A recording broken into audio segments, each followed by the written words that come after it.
Drink on me, Rick. No, I don't Yeah, drink. I'll smoke a joint for you.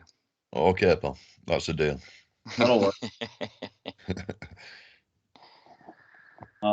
Yeah, so we were just talking about fathers, actually. That's interesting that you um, popped on at just this time. So I had made the statement that the Electric Universe people don't talk enough about the father motif, even though it's very clear that the world saw Jupiter as a father figure.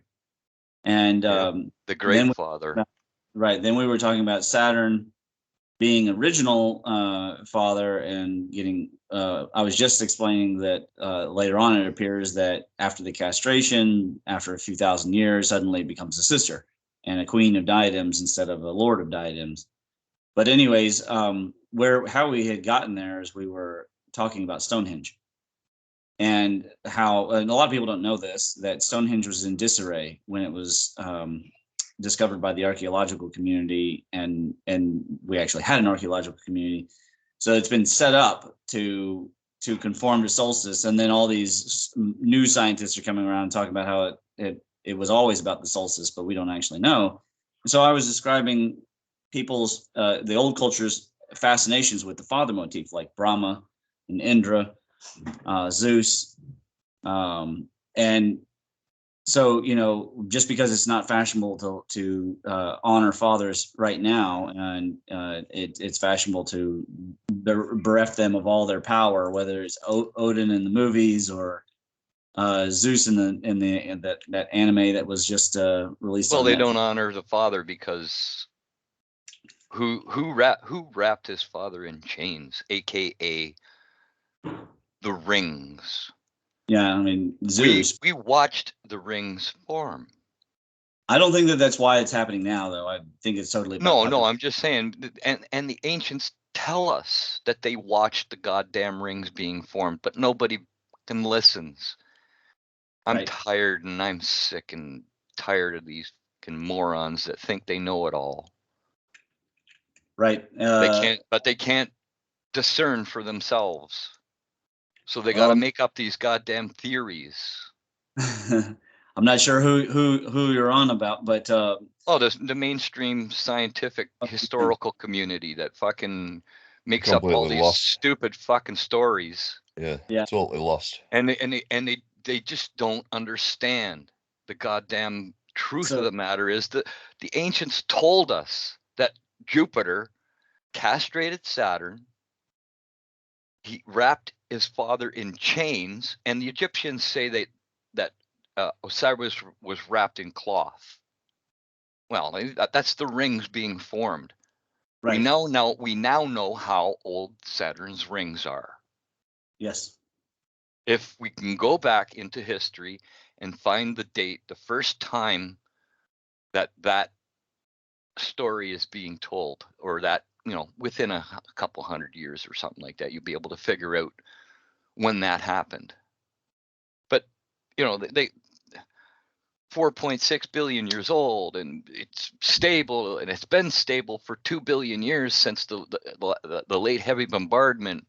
All this goddamn bullshit that they fucking hold on to, like, I don't know, man. Yeah, that's right. It just makes me so fucking pissed off at Well, these idiots. I can tell. So Well, what well, I the, find, the other thing is that they ignore artifacts which tell a story, and they selectively use a particular artifact and ignore 30 others to illustrate the really very boring analysis that nothing happens. There was an ice age, and nothing happened before that. Man wasn't around at all, just about. And that Uh, goes to reading glyphs. There's no fucking Rosetta Stone for glyphs. Each glyph in each place around the world is telling the same goddamn story, yeah, but nobody understands how to put it all together. This this looks the same as this one, but it's slightly different. Artistic impression. And oh my god, it just it just makes me so angry that right, these people keep sticking to their nonsensical stories, these made up theories. Well, And it's funny you bring up. So my father sent me a video, and there's an artifact. It's sort of a little drum cylinder shaped artifact in a museum somewhere, locked away. Well, you can see it on display, but no one's ever officially studied it, right? And it's Right. covered in motifs, and it's dated 5,000 years ago, and it has a big Maltese cross on the top motif. And the woman says this is very unusual for the era, and I'm like, no, it's not. It's not unusual for the era. That's right in exactly where we would expect that to show up. Yep. And there's a surprise, on the side of it, there are all these anodes that are surrounded by double layers. And Yep. so I'm sitting there, I'm looking at the comments, and I'm going, these people just don't know that there's already solutions as to how, what this is about, and they're being lied to. And I think that it's both purposeful and ignorant. I mean, we can't expect that every archaeology student is going to have time to review, the most cutting edge, theories in comparative mythology. But with the internet, I mean, a very small amount of searching, they can find it. If people would connect, as you were talking about earlier, to the big G, the stuff will find them. Yep. Now, it'll resonate with you when you hear it. It will resonate with you Right. if you're connected, if you have discernment, if you understand some of what the electric universe is telling you about our history. If you understand that these plasma forms in the heavens are responsible for nearly wiping out humanity once, maybe twice, and then causing major problems over a 10,000 year period. But how many people have we also met who, like, we've given them the information and they just can't accept because they've already picked either aliens or mainstream something or other or whatever. It's because they're searchers, and they keep searching and searching and searching. And right. that's all that they're designed to do, is to download information, to put in more information, but they can't discern because they're not connected to the big G. Right. Well, that's true. That's true. They don't understand that the electric force is the big G. The Bible tells us God comes in the clouds. What comes in the clouds? Electric discharges from lightning, and massive lightning that takes on different forms. Like, you look at the dancing of the Dogon. You can see them recreating the electric discharge, the massive thunderbolt that was not just a quick little thunderbolt, it was a sustained thunderbolt, and it was arcing, dancing. These people don't have a freaking clue. You have to have a wide range of information to be able to make these connections. And that's what I do. I've been doing this for over 10 years now. I was interested in the ET. I was interested in all of the, historical record. I wanted answers. I wanted answers to where we came from, how we've come to this point where we are now. Right. And I'm so goddamn happy that I found the electric universe. Yeah. What's also funny because it's answered those questions for me. Sorry, go ahead. Well, it's funny because the that tendency to keep searching and searching, and then people miss what's right in front of them. Exactly. You can't see the fucking forest for the trees. Some of that trees for the forest. I mean, it's like, sorry, I got that backwards. Sometimes it's the Pavlov, like they've been trained to do that by the alt stream, and sometimes it's their hatred for the mainstream. So, there was this flat earther in one of the politics groups, and he was like, "So prove it," and I was like, "Fine, share with me one of your." oh, it's the UN logo. I was like, well, that's not scientific. Give me one with lat long. So then he gave me one with lat long. So then I just went about showing that the velocities is not possible. Well, he had no response. So he just said, now go try that out. It's like, dude, I'm not going to go down to Australia to fly to Patagonia or Argentina just to show you How many long. times have we gotten that from Kilroy and the like? Right, exactly. It's because it's easier to dismiss than it is to go through the motions of It's right.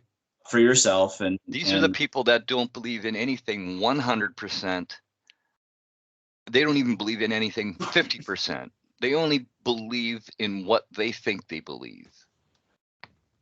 And it's sad, but I mean, a lot of them, like flat earthers, have the wrong thoughts in their minds.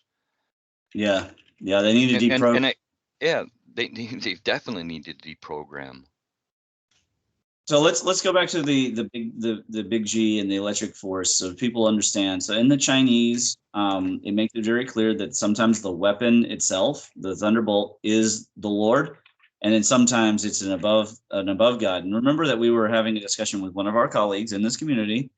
We won't like call out names or nothing, but he was having a hard time with the synchrotron also being the planet body, and it's people got to understand Lagrangian arrangement formed. It wasn't just looked like a tree that looked like the peace sign, but it also moved, and there was electrification happening, and it was constantly forming new shapes, and sometimes funny things that they interpreted as animals, sometimes as therianthrope monsters.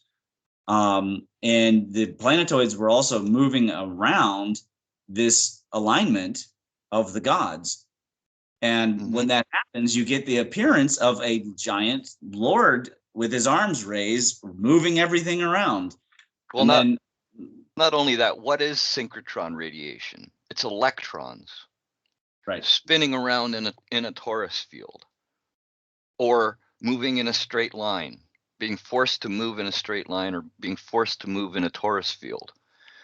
Well, where do electrons come from? They come off the sun, and they come off of thunderbolts. What is a thunderbolt?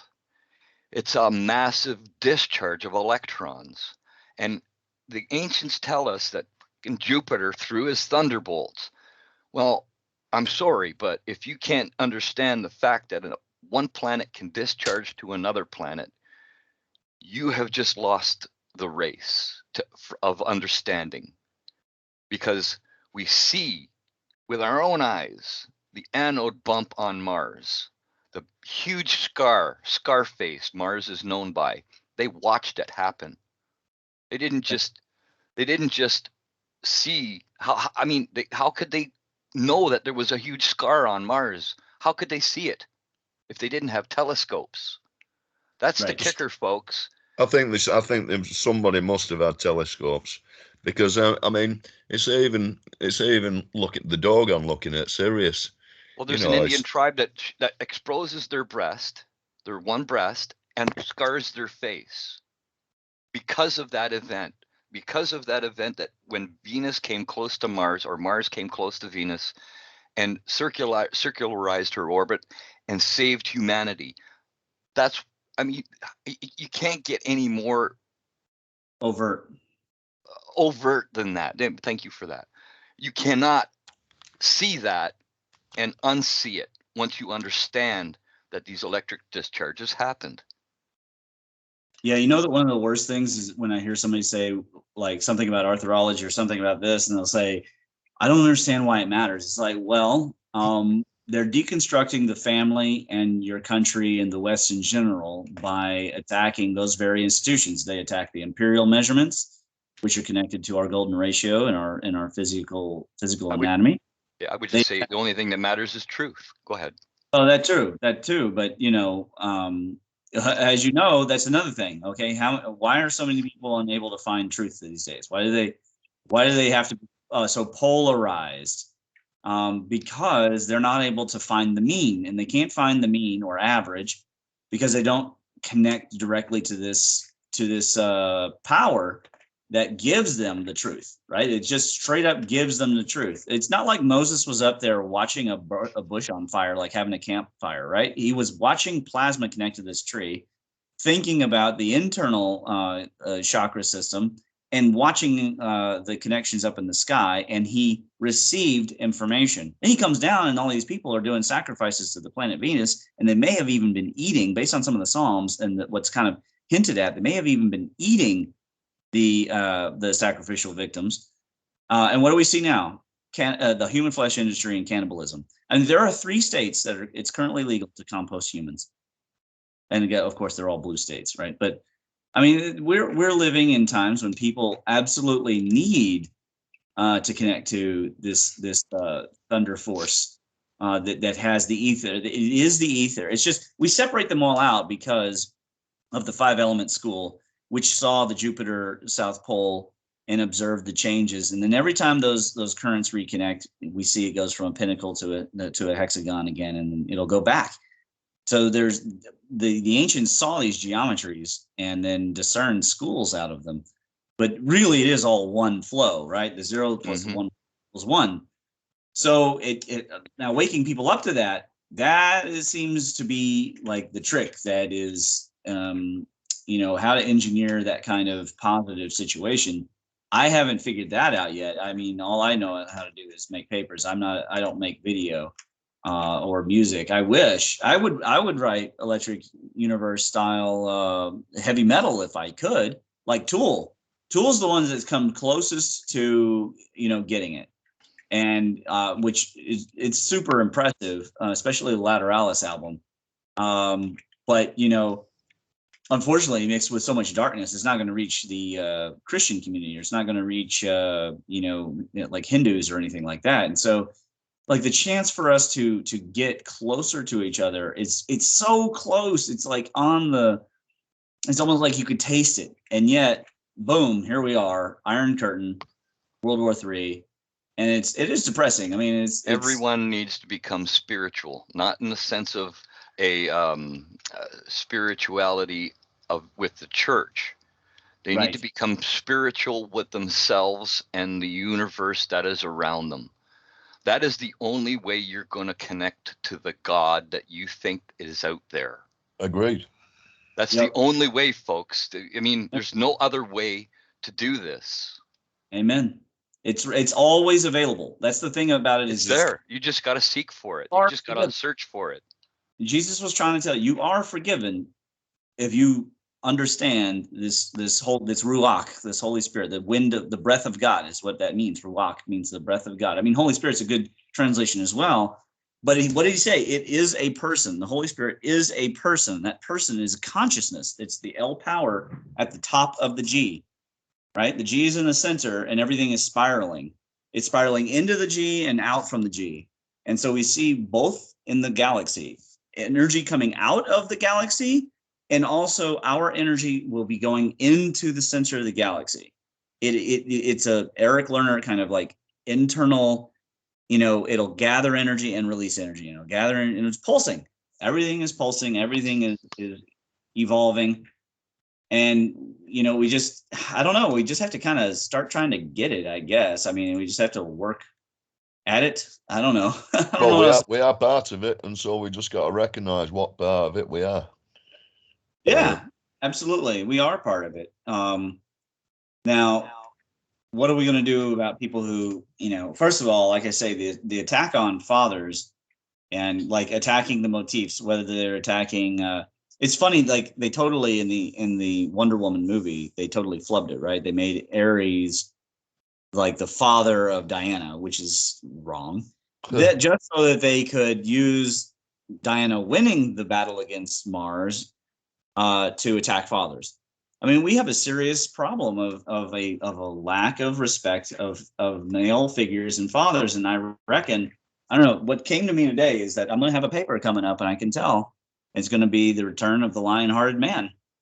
And, as you guys probably remember, I wrote Boxing Out Hypermasculinity before, but I think that we may have missed that opportunity now. I think that there's going to be a rash of very aggressive men coming out, and it's going to be not a good thing, but it's a chance for the lion-hearted man to show his stuff. You know, and the lion motif is, of course, not just from Africa, but also it's in the Indian lore. When the star was exploding, it like eviscerated one of the gods, and had all the arms of Shiva, etc. So it was Shiva, but with a lion head instead. Well, So that Hercules was the Western lion man, and they've actually described in the Linda book. They described these dwellings in Switzerland, which were in the lakes, built on poles out in the lake, and these weren't actually discovered till about 500 or 600 years after the book was written. And they've also they described this story of the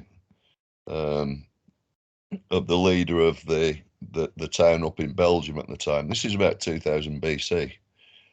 Going down the Rhine to visit these villages in Switzerland, and there's recently as well they found worked ivory in the a fantastic lion man carving from that southern Germany Swiss area.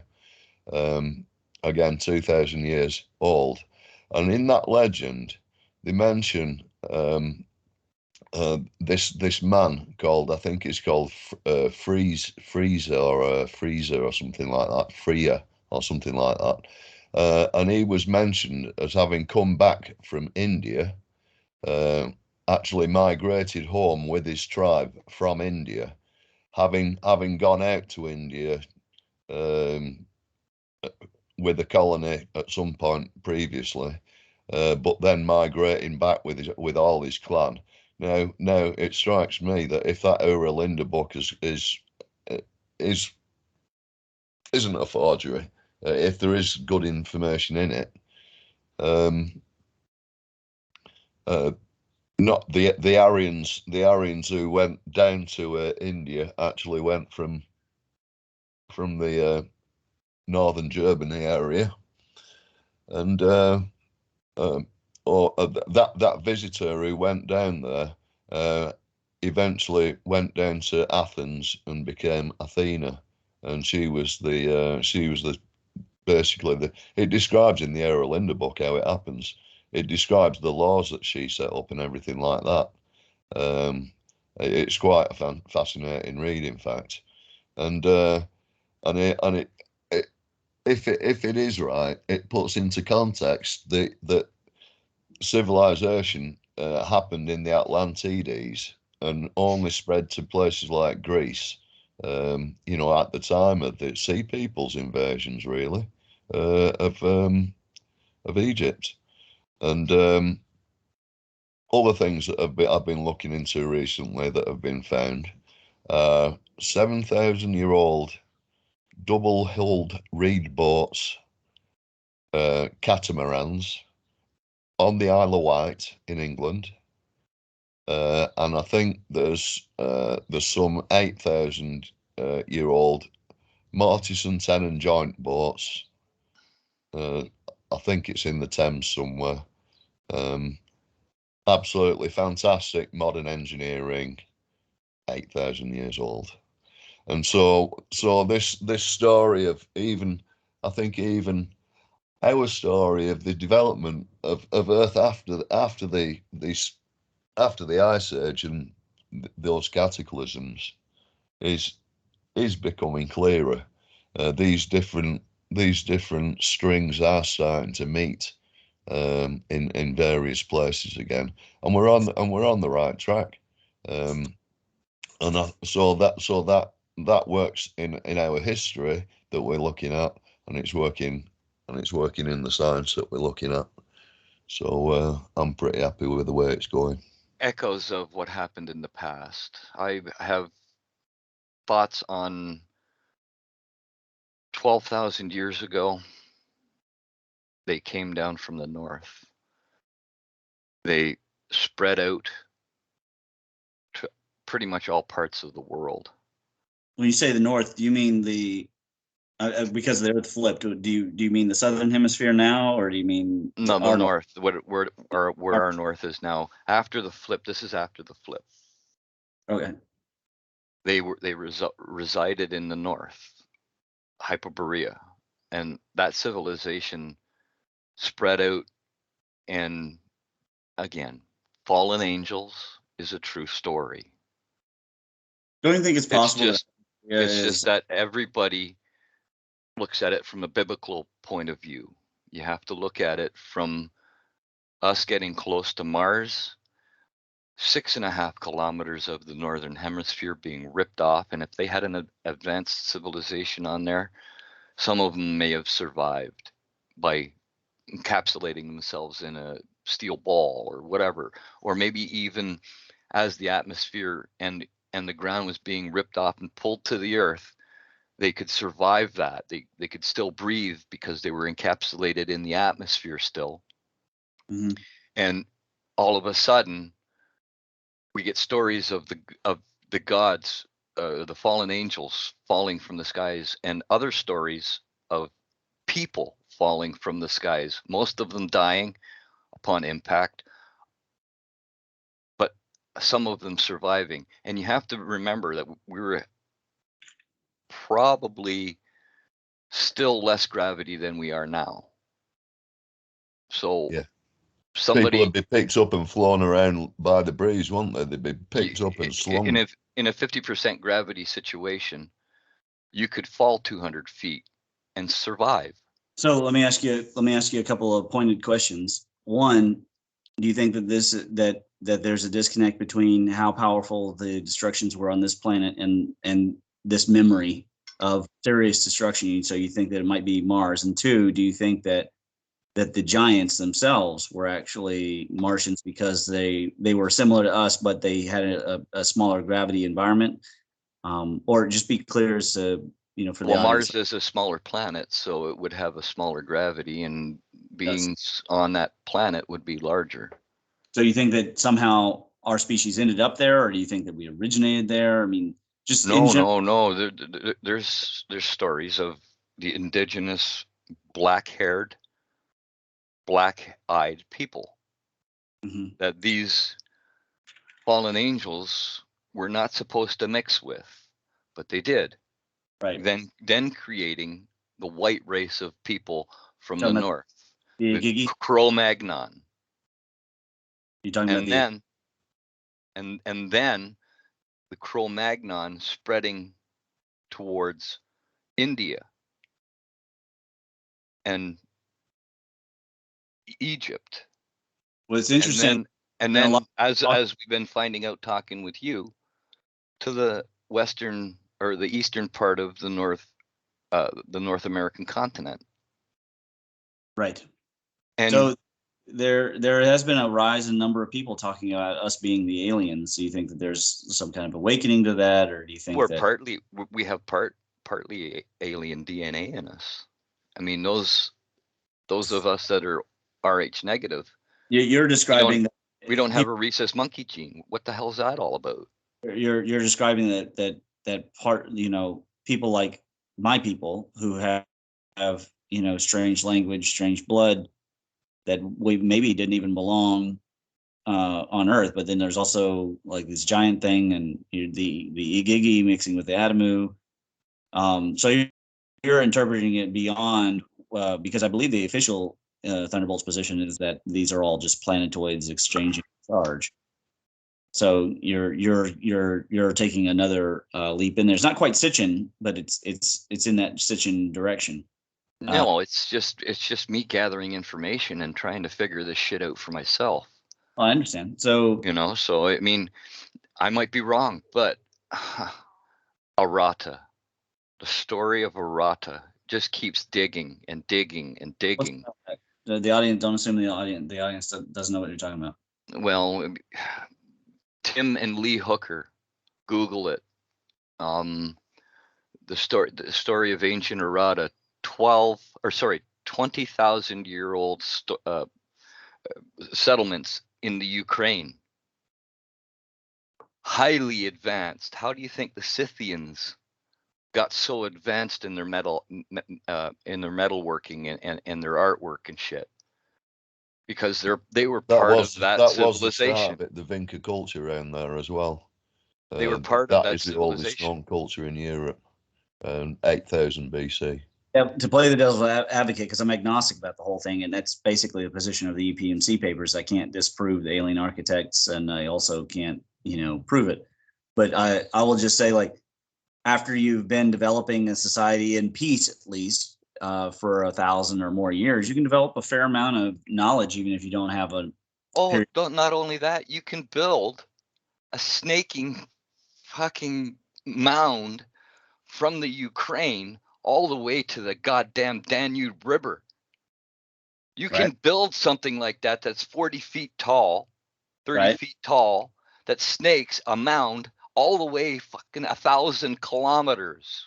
So would you need, that's my point though, is would you need an alien hypothesis at all? No, all you would need is manpower to do that. Okay.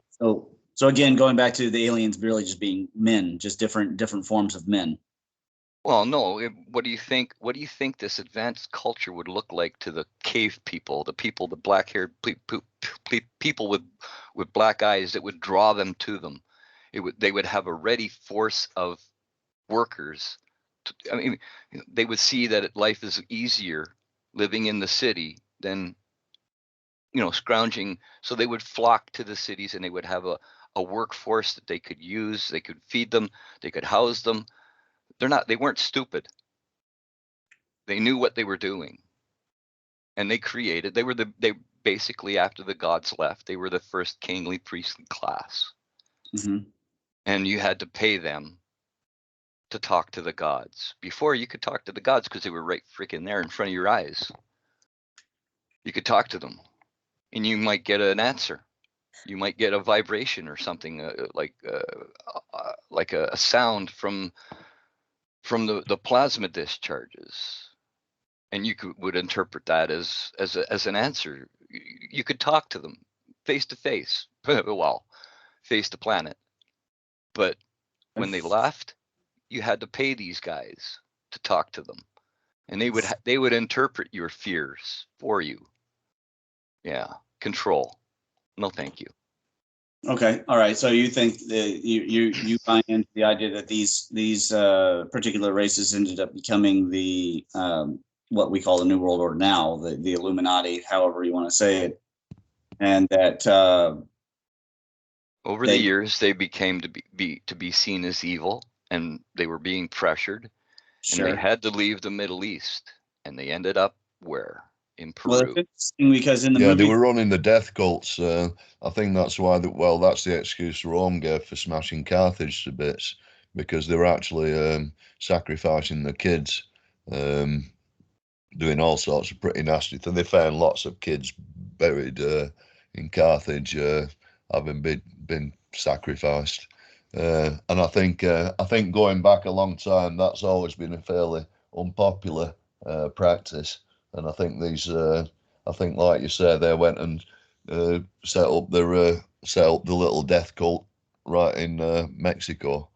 But it's interesting. It's interesting that most of the mentions of early people around the West Indies and Central America, giants again keep popping up, don't they? The Choctaw, the Comanche. Well, when we're talking about giants, we're talking about people that are 7 to 9 feet tall. They have a different body structure, but they have 2 arms, 2 legs, a head. Let's clarify eyes, for the audience. Mouth. One thing that they need to understand is that when they hear stories about 9 or 12 feet, that's the feet of the culture who was enamored of these giants, right? Not our feet, right? So and humanity as a whole was smaller, shorter than we are now. Don't understand that our concept of feet and inches comes from body measurements, and it has to do with the segments like in the arms and in the feet. So when they were just bigger in stature, is what we're trying to say. If you're Cherokee and your average height is our modern 4'6", and then you encounter people who are physically 7 feet tall, it's going to be 9 to 12 of I your would feet. say 5'2", maybe. Yeah. But yeah, I don't know. It just depends. I mean, they were pretty short. We know that. Yeah. Even Europeans in the 1800s, you can go and look in Old West homes. I mean, their beds are very short. Yeah. Being milk and meat, highly available meat for the last 100 years, our culture has lost all sorts of sense of how just how short we originally were. And now it's funny to kind of look at people think 6'2" is very tall. Not really, not in our modern culture. 6'2" is quite. Well, the necessity for meat was very real when the purple dawn dropped. All of the amazing amount of availability of food that was hanging off the trees gone because the trees died and were reset to change their genetic code and not be as plentiful as before because of the new sun that we're forced to live under, and they're forced to live under. They underproduce what they're capable of because of the lack of ultraviolet light. Yeah, the plant world, it does prefer a bit more ultraviolet, which of They course is love it. carcinogenic to us. Yeah. They love it. All right. So let's go back over this because this is not in the current EPMC, right? In the paper I did, I just said, I can't prove, disprove. Here's the difference between this and EU position, et cetera. And I don't have any plans to rewrite another one. So this video will sort of serve as the main thing. The postulate here would be that, okay, we had a different solar system. Mars and Earth were part of Shamash's system because the tilt angles are the same. And then they were both castrated out of the Saturnian system after Proto-Saturn ejected Venus, and then also that the Earth turned over, and then Venus and Mars clashed, and then so whatever civilization, advanced civilization was there, experienced a crazy level of destruction, and then descended to this planet potentially, and experienced more destructions, and that sort of cemented in us an obsession with these destructions. Now, what isn't clear to me, and what they say is a biological thing, is our obsession with insectoid invaders, and specifically nasty, monstrous invaders. I have a hard time believing it's about the therianthropes, or that it's about, now these aliens have come down and they're living on the ground with roaches. I don't think that's the case. So the question is, could there have been something before, or is it just kind of our sense of discrimination, part of our limbic system? I'd like to hear your all's thoughts. Well, we don't know. Yeah, the destruction of an advanced culture seems to be like a worldwide motif, but there is also this obsession with the insectoids. Yeah, I think well, I've heard we don't know what insects were here on the Earth to begin with, and what insects may have been transferred from Mars to Earth, which we would have, like barely any defense against because they're new to, and they've grown up on a different planet, and they might do some different things that the bugs here hadn't even thought of. Well, what Yeah, gets hard me, to get Filling a this one. niche.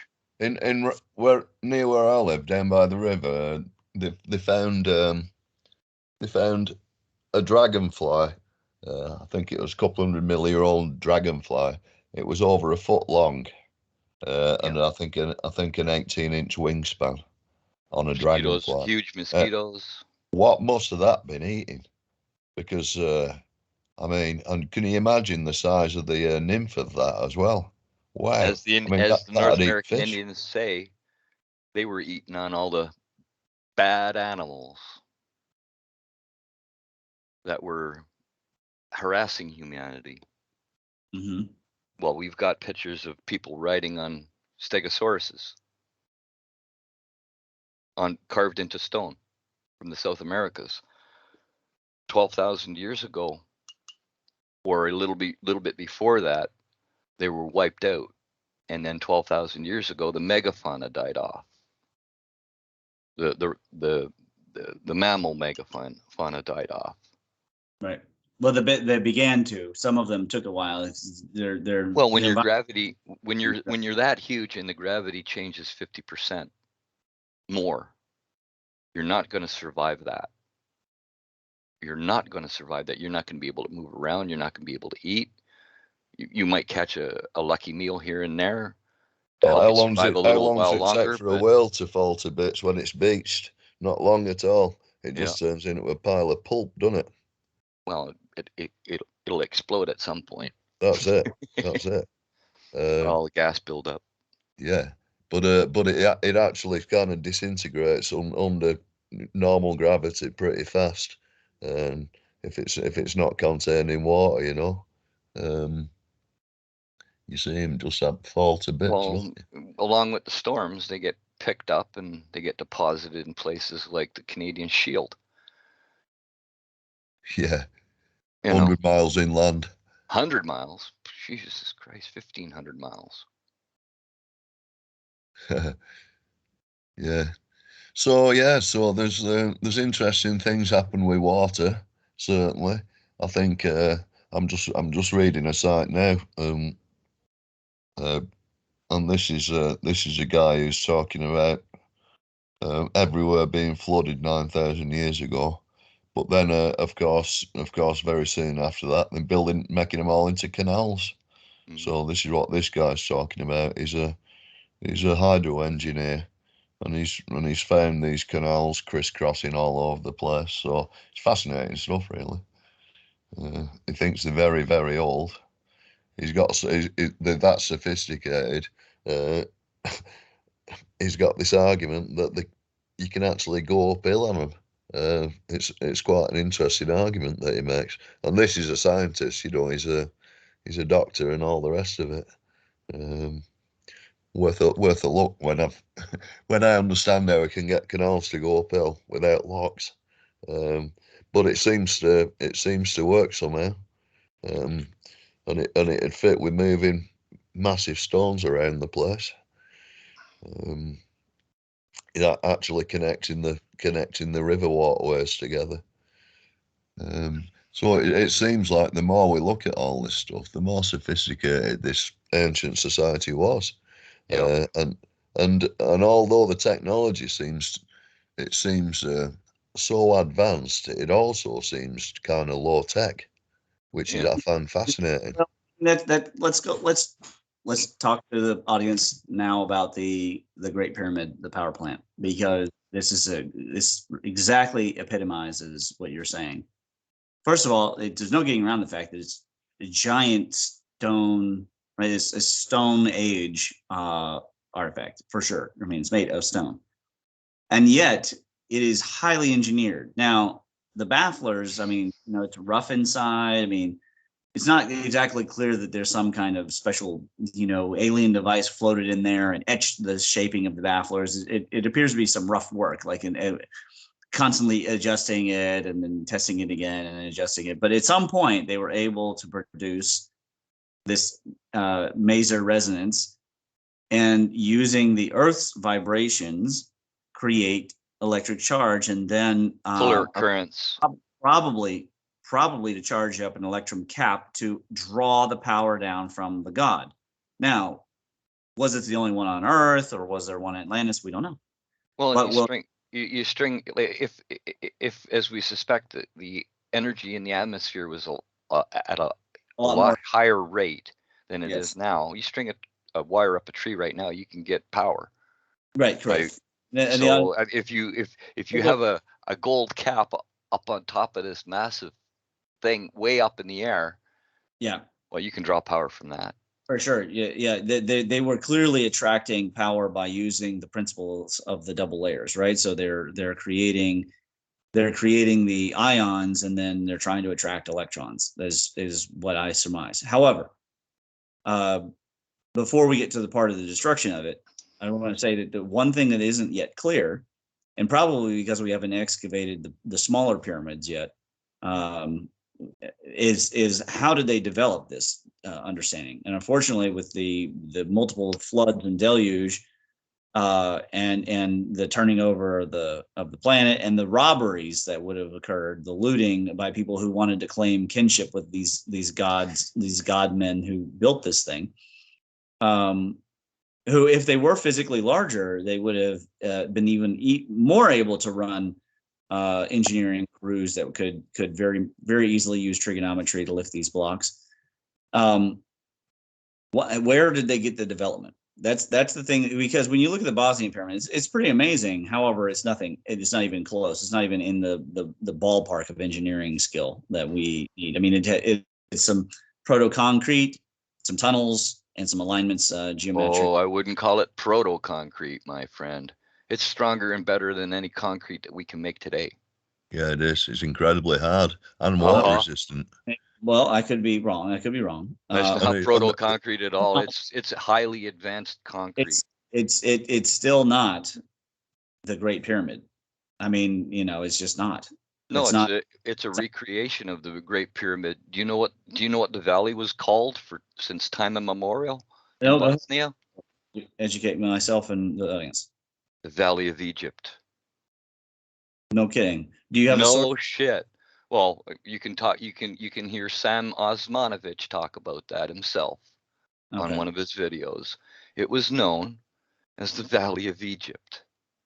And I think he's bang on, Sam Osmanovic, as well. I think he's a good bloke. If it's 35,000 years old, how old are the pyramids? That's at least 45. But at any rate, okay.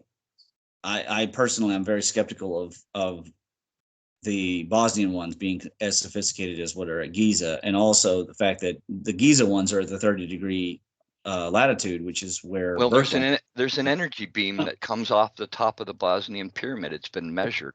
It is, but Birkeland was finding that the loops on his terrellas were going down to 30 degrees specifically. So and that's in Peratt's work. Right. Talking about, okay. So the question still remains: where did they get it? If it wasn't aliens descended from Mars who are humanoids and could mingle with Homo erectus, then the question is, where did they get this development? Now, some people will say, well, if you have a couple thousand years and a few geniuses like Tesla back to back, which does happen rarely, right? You get a Socrates, Plato. What if some of the people in your society have brain capacities 400 cc's more than the other people around them? So now we're talking about the elongated skull, fallen angels.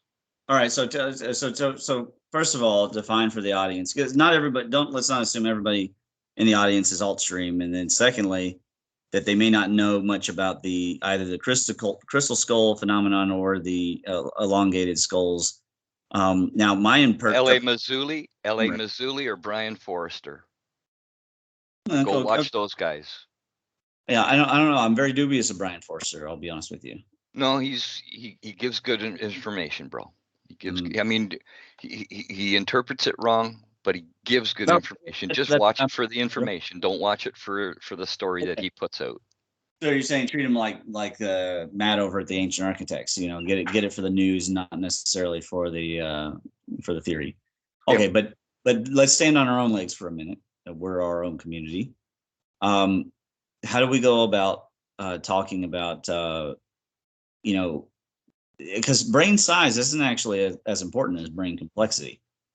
So how are we going to go about talking about this advanced high IQ society, and then also why are we slipping the other direction, or are we slipping the other direction? Absolutely slipping in the other direction. I reckon our brain capacity is probably reducing by 10% every 100 years at the moment. I think people are. Is it the magnetosphere or what? I think because we've got tools that stop us having to think about anything. Well, it's partly you can just ask your phone. Environment.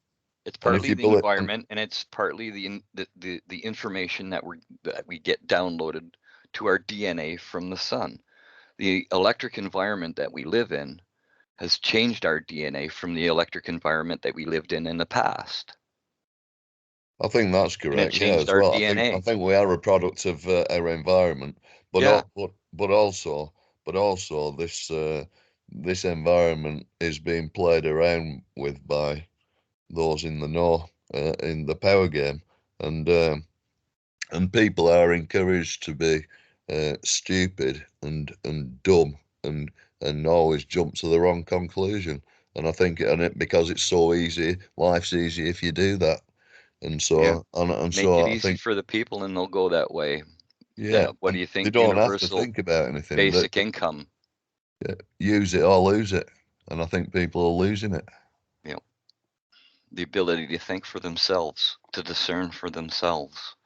Once Yeah, they've got all the information, you cannot make a decision on just watching the mainstream media news. You cannot. no, It's not going to work for humanity. You have to do a little bit of work. You have to do your own research. You have to make it hard for yourself and find out all the alternative information out there other than what's being pumped to you by the mainstream media and the mainstream science community. But I would And definitely make your mind up for yourself. Listen to people that that maybe you'll resonate with.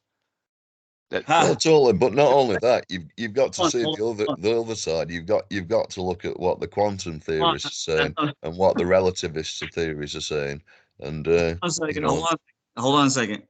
Don't go on from this because as soon as he said the word resonate, I picked up this paper. Okay, this paper has a guy's name on it.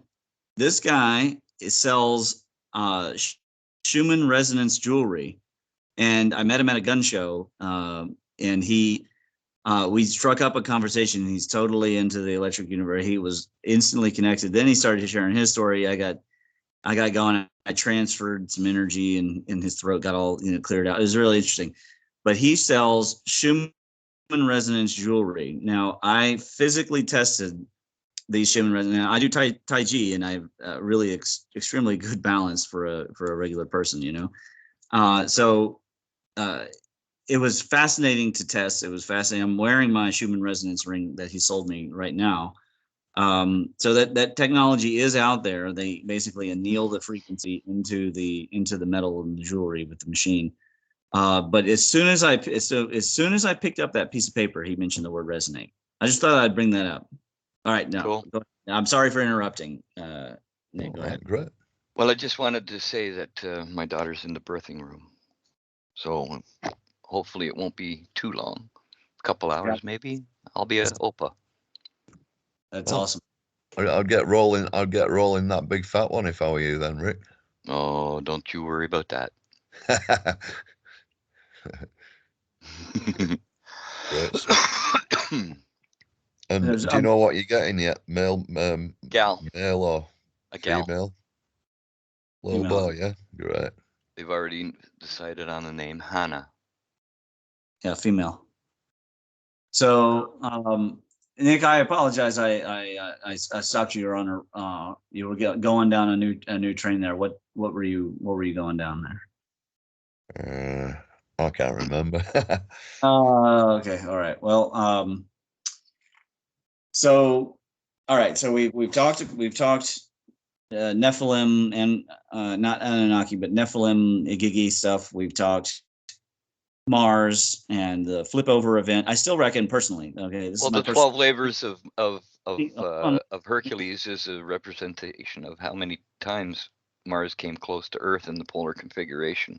Yes.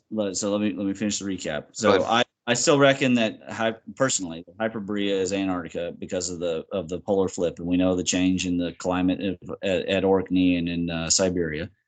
But that's just my personal thing. Until anybody gets under there, we won't know for sure. We talked at the castration, and I think we assumed that the balls were Mercury and Mars, or are they Mars and whatever was destroyed. What do we think?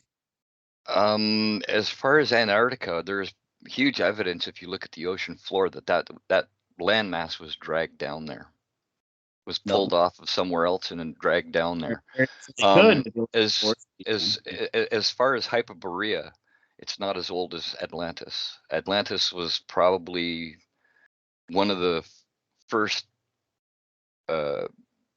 things that happened when the Earth expanded rapidly. Yeah. At Well, first. probably, it very well Hyperborea could be the And other that could northern. have been 60,000 years ago. Okay, but we were on balls. Okay, the balls of Saturn. We know one's Mars. So if we're the Earth, who are we looking at? What is the other one? The other that- one is Venus, after the birth of Venus. It could be. Yeah, very well could be. I mean, but don't you think? Hold on. Well, Venus was in the polar configuration, slotted into the polar configuration for a long time. 3,000 years it was in there. So the Zoroastrians say that the polar configuration lasted for 3,000 years. Thursday. Yeah, sorry, my 5-year-old came over. Okay, so, well, I think it's very important that we start to deal with some of these other planetoid. As obviously some could have exploded. I need to go back and do more analysis on the Costa Rican spheres. But I did find one that was in between, and it might be Triton, it might be something else. I still think Triton's most likely the banished god, Hephaestus or Hodor. But the question is, when they were snipped, castrated from Saturn, then what happened immediately after that? Well, Hephaestus smote Zeus across the brow, out of which Athena sprang. Right. So I mean, I found that an interesting little tale. It is interesting. I don't think that. And Athena's the moon. No, Venus being. I think Venus being Athena. No. Yeah. No. Well, Aphrodite was the moon, wasn't she? So maybe it's Aphrodite. Yeah, Venus Aphrodite. Yeah. It's those two goddesses have been confused big time. Yes, big time. And you're right. It's Aphrodite that was born out of the Right. forehead of Zeus. Yeah, the Watcher moon. And no. Out of the body Hephaestus. of Kronos, the sea foam, aka plasma. Venus was born. Yeah, we know that from the Quetzalcoatl. That's independent verification. From Saturn. Yeah, that's right. The Mayans tell us very, very clearly, very, very clearly, that the Quetzalcoatl opened his mouth and his heart emerged, and he caught fire, and then it became the morning star. Mm-hmm. Yeah, so it's Athena. It's Athena who came out the brow of Zeus when Hephaestus whacked him. So then Athena, she wasn't originally in the Greek pantheon. She was blue-eyed and fair-skinned, the only one, as far as I can understand it. We know we can't rely completely on the Greeks because of what Plato recorded was told to Solon. So we know that we can't only use the Greeks. Now, I don't know that we can necessarily rely on the Nordic per se either, because they didn't write anything down for so long that stories maybe. It seems like Homer wasn't a Greek. It seems like Homer. Homer was before the Greeks. If the Nordic were correct, then Hodor was banished for accidentally killing Balder. So the question is, who the hell was Balder, who is also supposed to be the son of Odin? And where is his story? Because maybe he's the missing ball. That's all I'm saying. Well, there's speculation that Woden is Mercury. I don't think that. I think Mercury is very clearly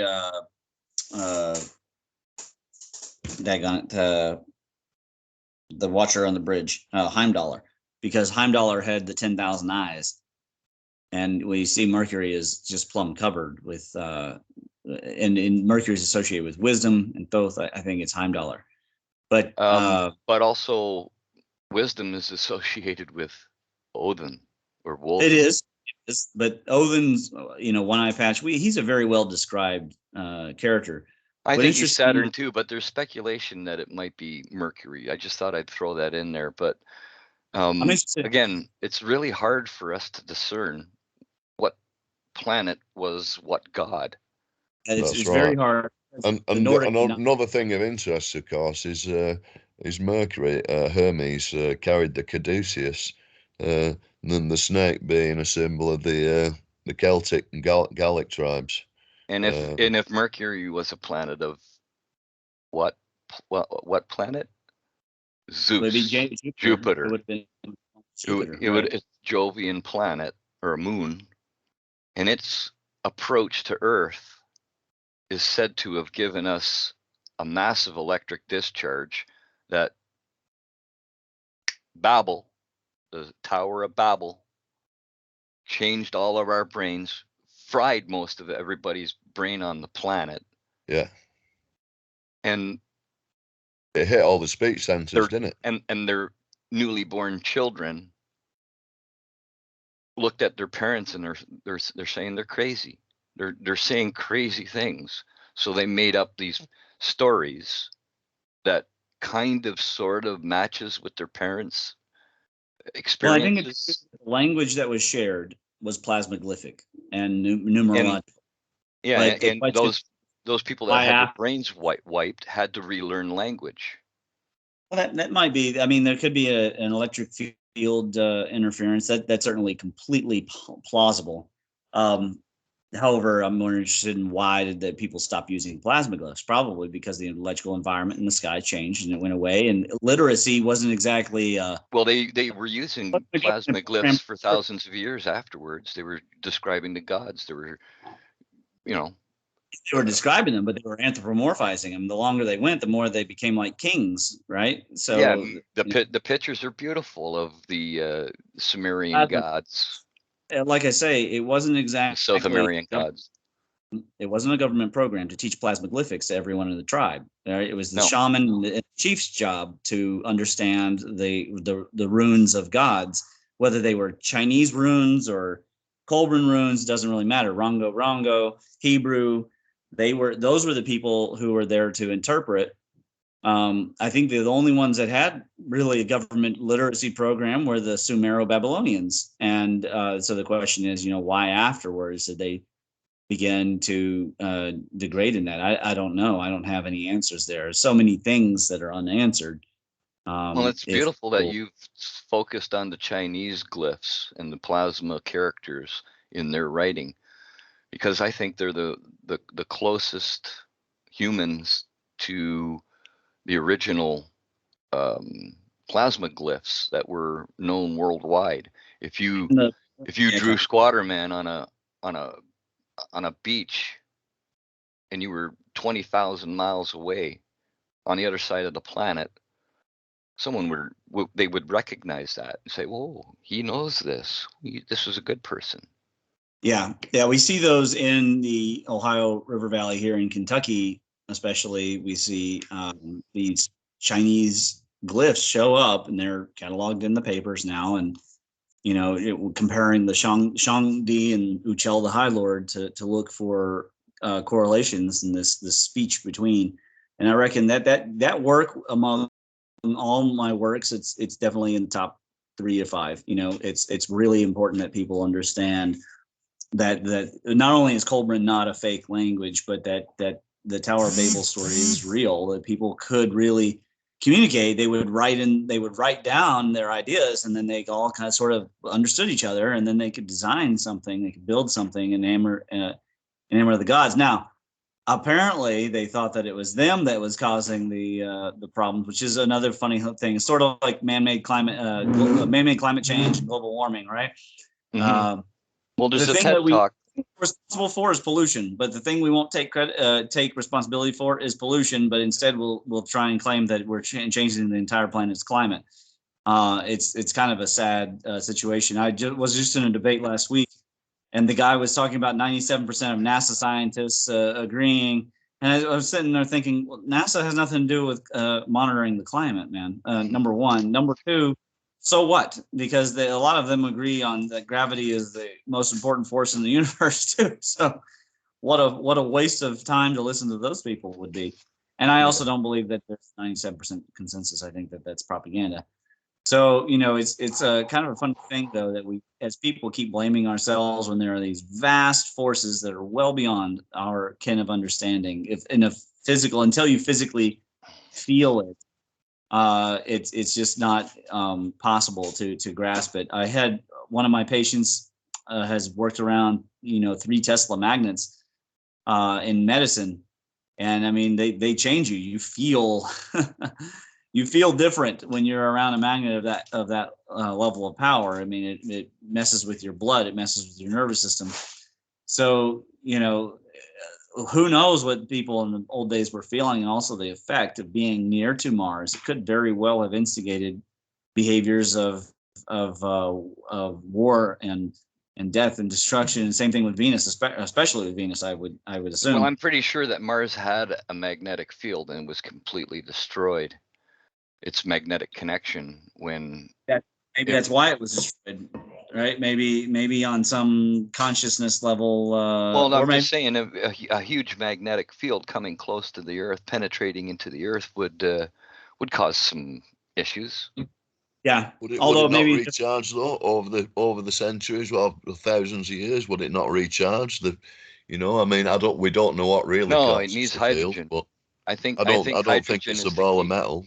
I think hydrogen is the key for a magnetic field. You have to have a massive amount of hydrogen. I don't know. I don't have the answer for that one. I don't know. I think that over time Mars would recollect itself and get some sort of magnetosphere, but I think it's pretty clear that when it was thunderbolted in the northern hemisphere, and all of its, when there was such a charge exchange and the carbon dioxide was ripped out of the atmosphere and potentially hydrogen and hydrocarbons, it completely wrecked Mars. I mean, there was just really not a whole lot left to it. But then when it came near to Earth, it certainly instigated some behaviors and may have even sprinkled some dust into our atmosphere, mingled atmospheres. The Chinese still call samsara.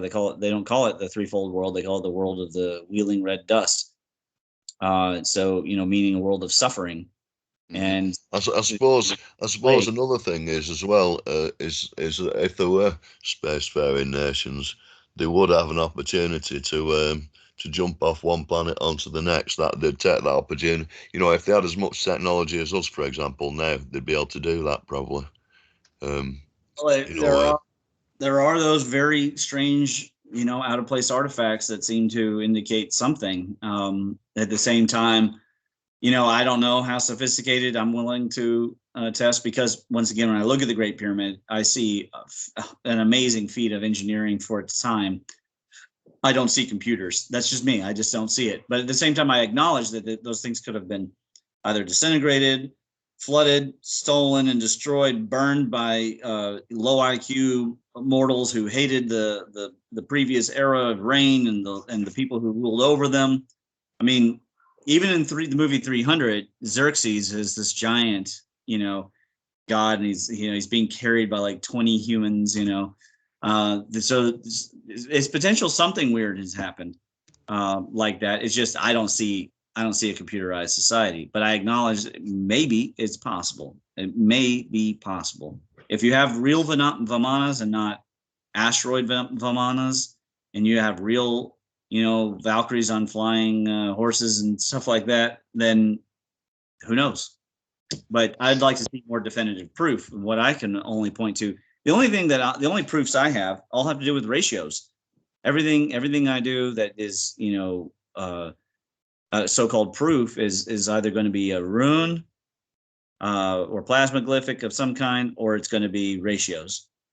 And the ratios make all the difference in the discovery of the cosmic egg and the filling in of some of the gaps. But we still don't know certain things. We still don't really know the true nature of Uranus. I reckon it's Hades.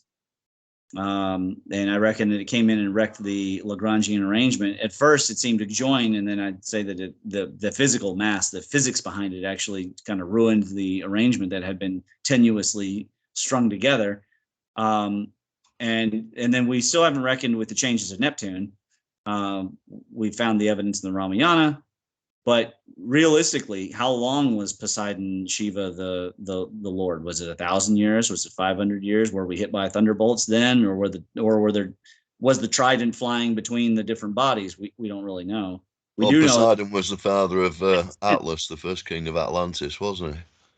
Yeah, and the ancients tell us that Saturn was thrown into Hades, meaning it was pushed out into the deep space where we can't see it.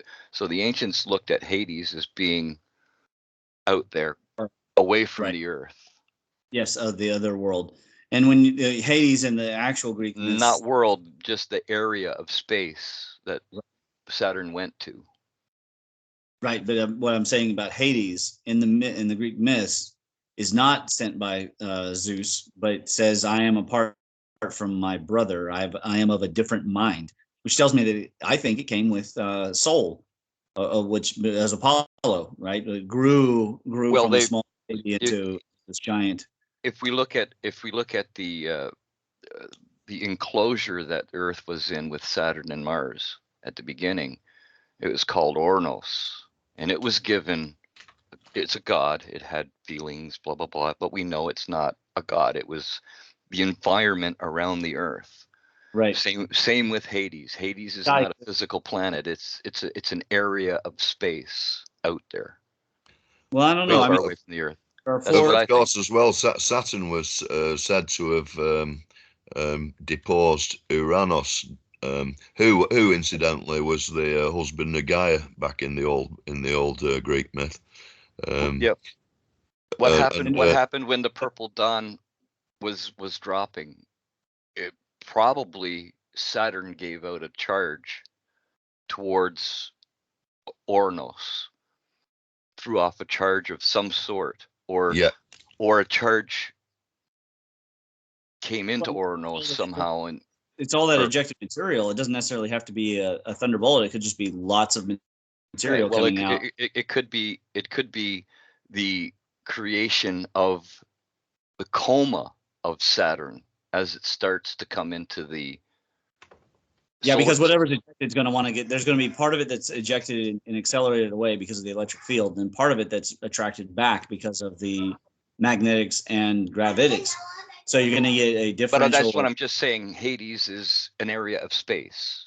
It's not a planet, I think. It's also one of the sons of Kronos. I mean, it's very clear. But here's what's interesting, is that in the egg motifs, you only find the three, the Jupiter, Saturn, and Neptune, which with jives with the triple godhead, and all around the world. But in the Chinese, mysteriously, suddenly, you also find the one god holding up 4 Maltese crosses, and in Sardinia, you find suddenly the rings that you'll find 4 of the star gods also in a quadral, like in what we call it, the tetragrammaton, right? The four part Lord. So somewhere along the lines it enters the system, but we know it's got to be formed because it's at 100 and something degree tilt angle. It just doesn't make any sense. So something happened. Something big happened to it, yeah. It's interesting though. So you've got a lineage. You've got Uranus, then Saturn, and then Jupiter, and one deposed the next, and then of course the Sun, Apollo. Right. So that's the lineage we're looking at, I think, really. But then here's what's interesting. In some cultures, Anu is begetting 2 brothers, and then those brothers, in some cultures, in some of the Mesopotamian cultures, they wrestle each other, and one gets castrated, which jives with the Kronos getting castrated story. And then the brother who is supposed to be king is not king, and the other one becomes the king, and his becomes the king out of power, which again, and then he becomes the all-father to everything. So Enlil goes from destroying us with flood to becoming the all-father who casts stones over his shoulder to bring life about. It's very interesting. So this is why Odin is such a strange character, right? Because he's this wise all-father, but he's also a philanderer and a womanizer and a weapon wielding demagogue, and he's a wandering god of death. It's the same. It's the same story in the Middle East. It's the same story in the South Americas. It's the same story in the Chinese. It's the same story. The God did the same kind of things, and nobody sees it. Yeah, he was nailed on a tree, wasn't he, for a few days? When he had his eye ripped out, I think. To gain what? Wisdom. Yeah, and that's when he kind And of his eye woke up. was ripped out. Odin, it has to be Saturn, because his eye was the polar configuration Venus and Mars. That was his eye. When it was ripped out, that was when Jupiter took over into the polar configuration for a number of years. It didn't last 3,000 years after that, maybe a couple hundred. And then Yeah, Jupiter.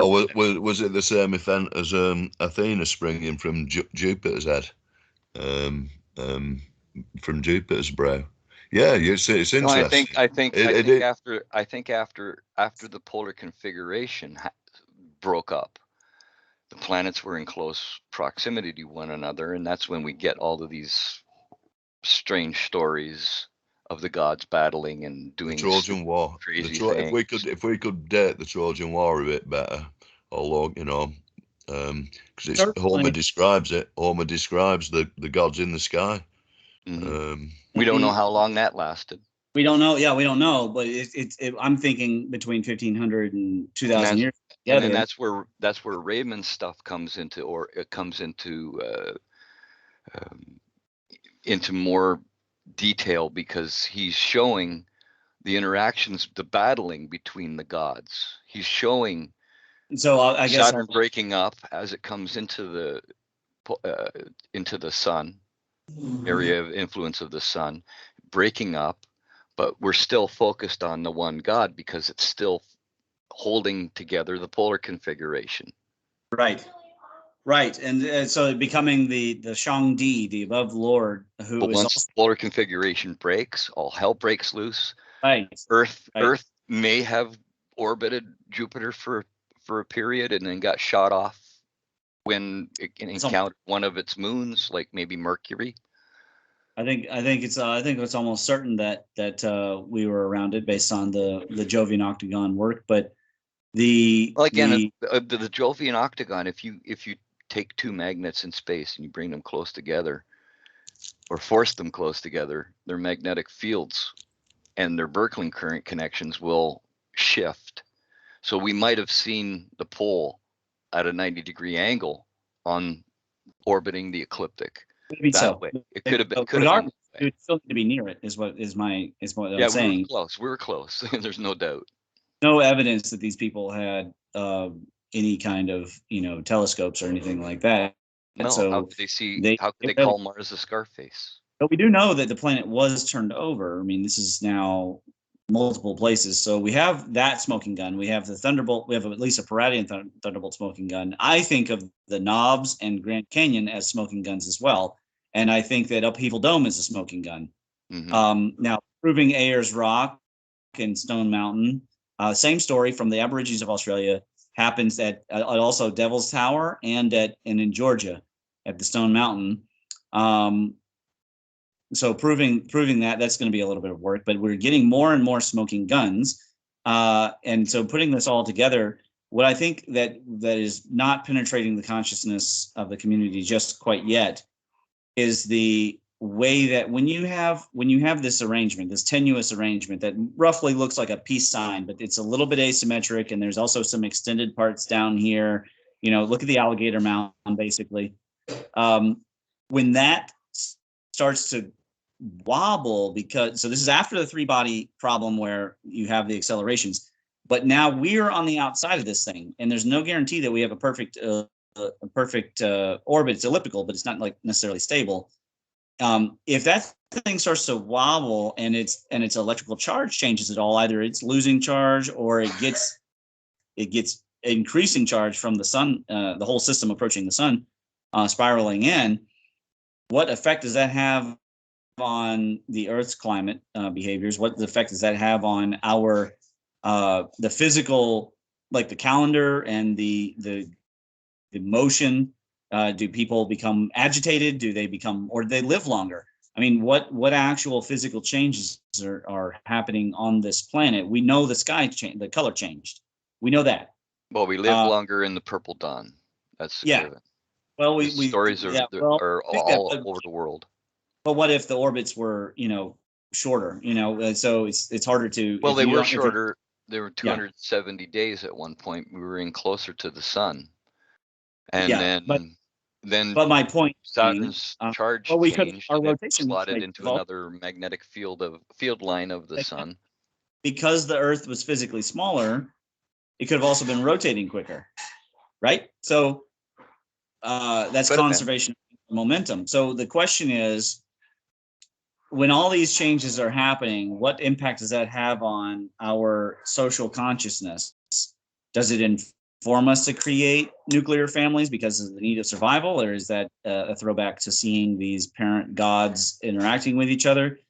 Because when we look at society currently, nuclear families do still provide the best opportunity for economic advancement, education advancement, and stability and avoidance of crime.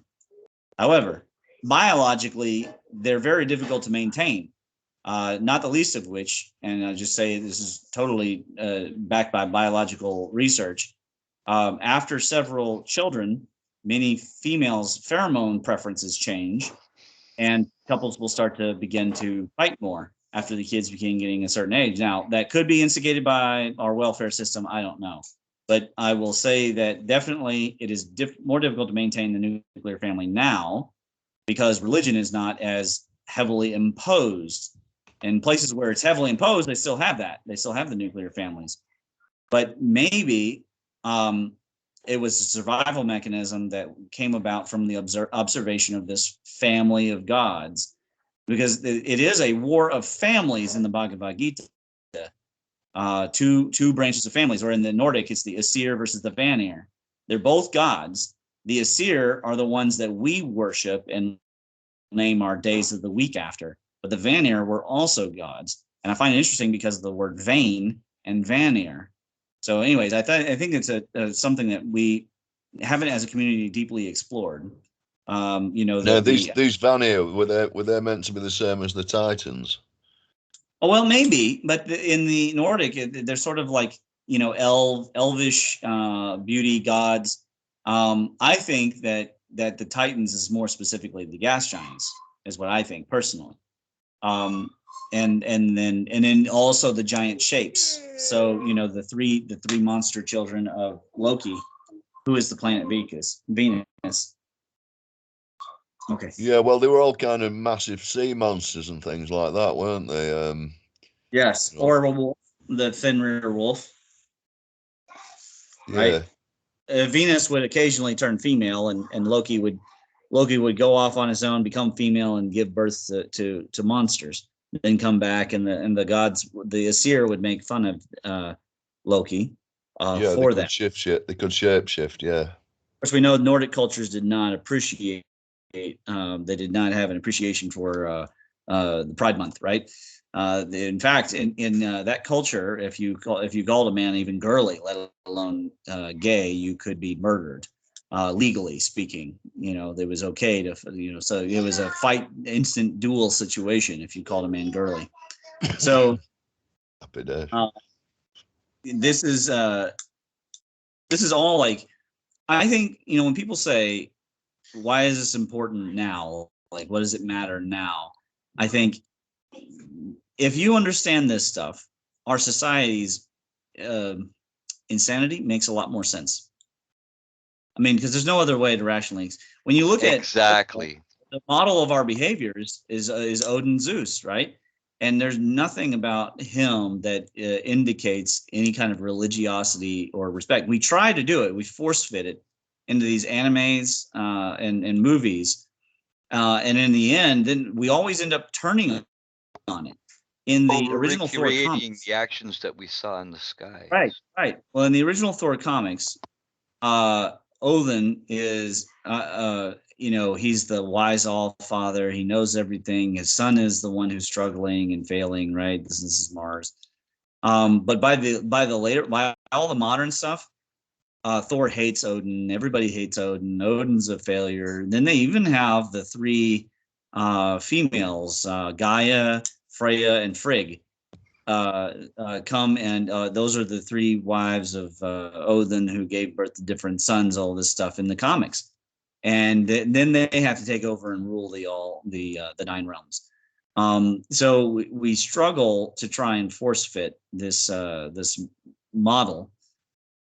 But the plain fact is that it's just not. It's not an ideal. It's not an ideal figure. Oh, interestingly, Yeah, I was gonna say, interestingly, don't. you just I was gonna you say, just mentioned don't. Freya then, Hang on, and hang on, Nick. One sec.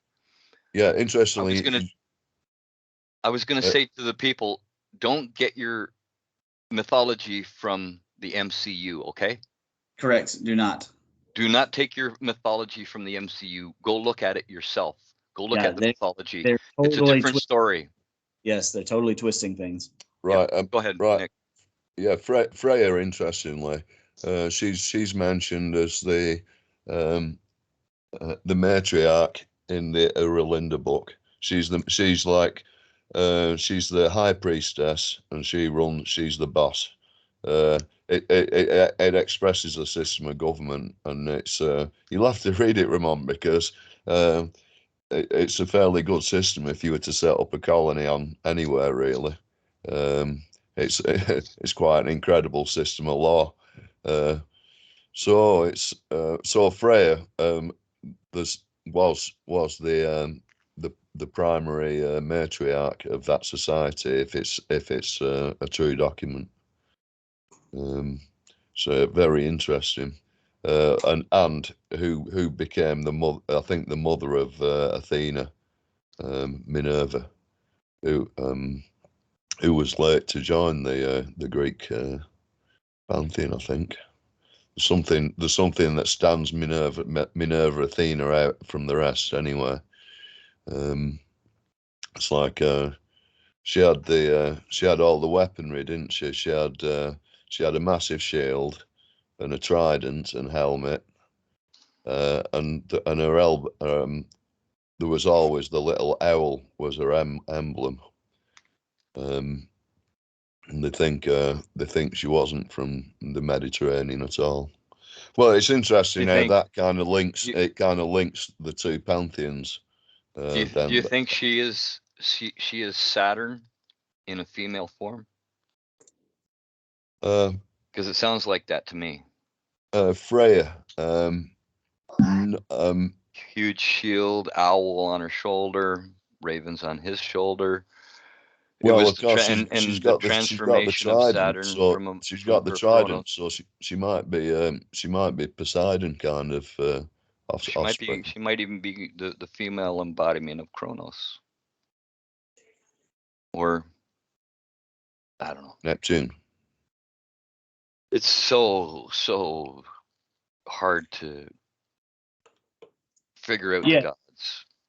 That's exactly the point, is without using the ratios, without using the rock art and the motifs, it's very hard, which makes it all the more hilarious when people like Sitchin try to come up with like exact stories, or other people, I won't name their names specifically, try to create exact dates of when these things happen, like down to the day. And I'm going, that's not possible. We don't have to come up with that.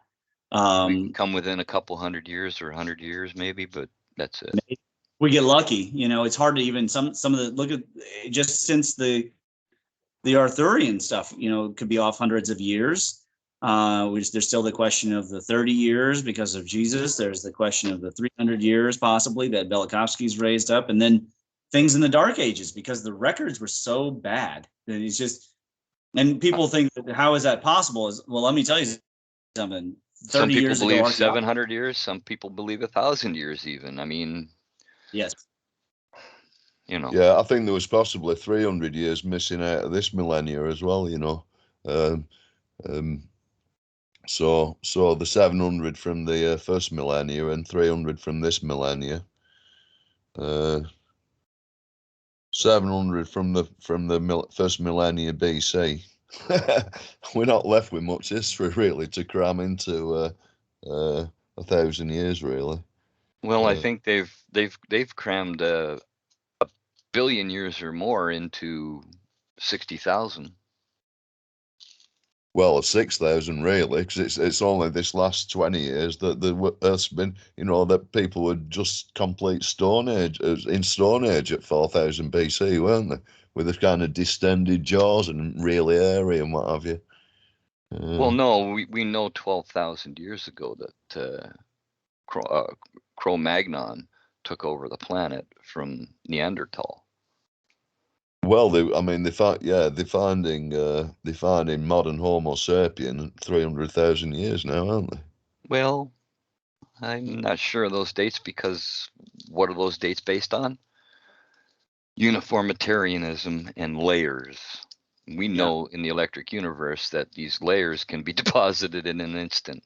Yeah, there is that. There is that. Yeah. So I mean, I'm going on the kind of information like Toba eruption information, which happened 70,000 years ago. Well, it could have been 60. Could have been around 60, 70,000 years ago that the Earth expanded massively and killed off almost all of the population on the planet, leaving a bottleneck of 3,000 individuals worldwide to carry on the human race. Well, they say the seabed's only 120 million years old anywhere on the seabed. At the Atlantic, it's only 120 million years old. Yeah. So that process has taken 120 million years from start to finish, and that accounts for the Atlantic Ocean. I think the Pacific as well. So yeah, that expansion rate has happened over this last 120 million years. I'd say closer to 60. I think that's when I think closer to 60,000 years ago. 60 million when the dinosaurs 60,000. Right.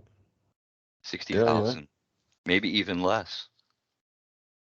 I don't know. I'm going to stick right now with the millions on account of, number one, I don't have better data. And I admit so in the EPMC versus everybody else comparison, the dinosaurs I label as yellow. I put a black box around it. EPMC should be able to deal with the dinosaurs. I just haven't, other than to say structurally, we know that they could not exist on the modern current gravity system. So scientifically, we know that there was only 3,000 people 70,000 years ago on the planet after the Toba eruption. That Toba eruption may have coincided with the Earth losing Oranos. By the time we finish doubting everything, we're going to end up being like the flat earthers and doubting, or the space people, whether space exists or we went. No, I don't look at it that way. I look at it. You have a certain key to the puzzle or portion of the puzzle. Other people have other portions of the puzzle. Yeah. And we're slowly figuring it out. We've got to have some firm ground somewhere. And I'm not saying it should be carbon dating, but I am saying that we really can only be firm about anything that's happened since written historical record. Since the Egyptians. Right. What about this dinosaur that they've actually got cellular tissue out of it? Yeah, 65 million year old T-Rex bone exposed to acid melted away all the calcium, leaving blood cells, ligaments, tendons, like I say, cells. We all know we know that instant petrification is completely possible and plausible, because the cosmic rearrangement hypothesis is not about time, it's about energy levels, and it's about the relative needs. We know electricity changes biomatter into stone. Correct. It very well could, but we got to prove that in the lab. It's been proven in northern Quebec. No, there's the report. There's the report of the power lines falling over the tree stumps and the tree stumps turning to stone. Yeah, I have not been able to substantiate that report, and it has to be done in lab. just like everything else in the plasma universe. Well, that requires a huge amount of electricity for a sustained amount of time. Indeed, it does, which is why Aaron and I have a plan, a general plan to try and take over these malls, because they're all dying off anyways, to try and take them over and start STEM arenas and create, and then those malls would be able to draw the kind of electricity that we would need. But what's interesting to me is the effort to keep us from being able to do such a thing. Well, yeah. But anyway, You're going to experience some pushback about your ideas. I already do. I mean, it's inevitable. Anytime you try to fix a disease system or change a paradigm or anything like that, or try something new. Right. I mean, they don't want it to be out there. That's why, I'm writing the peer review cult paper. And it's going to have a couple of useful tables in it for the community at large to be able to refer to. But I'm not ready to reveal it. I would say people just go and look at the EPMC versus other cosmology work and refer to that for the moment as to, why I think it's important that we advance the studies. But at any rate, I mean, not trying here to brag. I'm just saying that, we provide solutions where we can. The standard for what you're talking about is that we need to produce it in lab. We just need to actually, physically make these things. Yeah, it's got to be done in the lab. Yeah, it's got to be done. That must be easily possible. How much voltage do they need to petrify a tree stump? Megavolts. Well, we need current. And the potential is important too, but we need a lot of current. Yeah, a lot of electrons being moved around. Yeah. And I suppose it's got to be earthed correctly as well, hasn't it? And it's got to be grounded. That must be a big factor. It's going to take a lot of energy in order to create the right conditions, but then the actual rearrangement happens spontaneously, and that doesn't take much energy at all. That can happen inside of DNA, let alone in an anode environment. But getting it to recreate the conditions is going to require very sustained energetic, high energy power levels, high energy system. Expensive. You're talking expensive is what it is. What it really comes down to. We can do it. It's the expense that's going to be hard to deal with. Yeah. Could you do it by charging up a capacitor and? You'd have to have banks and banks and banks and banks of capacitors, my friend. I think that it really does need to be a steady set of transformers constantly getting juice from the main grid. I really do. Or our own reactor, which is not going to be cheap. Yeah. It's cheaper to use their power source. Don't be afford a license to build one. You can't hear anywhere. 120 grand to build a little reactor to separate plastics, and that's just for the license. Costs you 10 grand to build it. Yeah, I don't think they'll be happy about anybody building a nuclear reactor bigger than some child's, It wouldn't be a nuclear reactor. It would be a sapphire type reactor, wouldn't you think? Well, I'd be certainly very interested in looking at Brown's gas and making a reactor out of that. Because to answer Rick's question, they're still relying on the main grid right now in order to power that. So, you get it up and running and it stays running, that's not sustainable. So, it's all fundamental research. Well, yeah, but I mean, that's what stage 2 is all about. They're looking to build an actual reactor that can remove radioactivity and create power at the same time. Well, I would be fascinated to see how they get this accomplished. Obviously, it's going to relate to them getting into that dark mode. It's going to involve steam power. And then in that dark mode, where they're able to, run at 7% energy and get 100% output, that's where they're going to want to be. Well, no, it's not 100% output. It's a heating anomaly that they found. That's what they were talking about, is that they was at 100% heating, but only 7% input. Yeah. And that was the And well, anomaly. it took Saying us it took a great amount of time for that to show up too. exactly. It didn't happen like poof Right. right away. And I don't know that they at the time, at least, maybe they know now, but at the time that they gave that update, they didn't seem to understand how they had done it. Well, maybe they understand it a little better, and they're designing their next reactor to bring that right up right away. Maybe. I mean, you're the only one that's been talking to them behind the scenes, or maybe that was Ashcroft. I don't remember. Well, it's all speculation because it's a company now. I mean, we can only speculate on what they're doing. They're not actually this March, this month. Look for a Sapphire update. They're putting out an update sometime this month. Well, A video. It's been a while. Yeah. I've got that straight from the one of the horse's mouths at Sapphire. Oh, that's good. That's good news. It's still going forward anyway. That's And now, amazing. and they're also aware of the fact that a lot of the community are talking about the project going black and being taken over by the military-industrial complex, Yeah. like Soros and shit like that. Yeah. That's not true. Monty and the guys there are going full steam ahead. They've hooked up with the University of Toronto. The university physicists are starting to look at what's going on. And guess what, folks? A new rewrite of the physics books is on the way. Yeah, great stuff. Can't wait. Toronto's a good little university, you know. I like the guy. He was doing a lot of the hemisync work up there as well. Jordan So, Peterson. now let me think of his name. What Murphy. Jordan Peterson came out of University of Toronto. Oh no! This they had they were doing this hemisync